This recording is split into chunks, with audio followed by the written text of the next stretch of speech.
காலையில் வந்து புரோட்டீன் சாப்பிட்டா ரொம்ப ரொம்ப நல்லது. புரோட்டீனுக்கு என்ன எடுக்கலாம் அப்படின்னு பார்த்தீங்கன்னா, முதல்ல 3 பருப்பு வகைகள் புரோட்டீனுக்கு ரொம்ப ரொம்ப சிறந்தது. அந்த 3 பருப்பு வகைகள் என்ன அப்படின்னு பார்த்தீங்கன்னா, ஃபஸ்ட்டு வந்து பச்சை பாசிப்பயிறு, மூங் தால்னு சொல்லுவாங்க. அதில் பச்சை பாசிப்பயிறு, அதுக்கப்புறம் வந்து நிலக்கடலை பருப்பு, அதுக்கப்புறம் வந்து ப்ரௌன் கொண்டக்கடலை சொல்லுவாங்கல்ல, ப்ரௌன் கலருக்கு கொண்டக்கடலை. காலையில் புரோட்டீன் ரொம்ப ரொம்ப முக்கியம். ஏன்னா வந்து மார்னிங் ஃபுட்டுன்றது பிரெயின் ஃபுட்டு. இந்த தேங்காய் வாழைப்பழத்தோட ஒரு 1/2 hour 1 hour விட்டுட்டு இந்த புரோட்டீன், இந்த பருப்பு வகைகள் சொன்னோம் இல்லையா, இதை வந்து நீங்கள் முதல் நாள் நைட்டு முளைக்கட்டி ஆஃப் பாயில் வேக வச்சு சாப்பிட்டாலும் ஓகே தான். இல்லை முளைக்கட்டி நான் சாப்பிடுவேன் அப்படின்னாலும் ஓகே.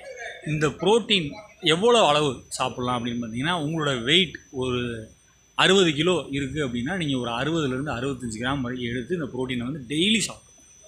ஒரு மனுஷனுக்கு புரோட்டீன்றது தாங்க எனர்ஜி. புரோட்டீன்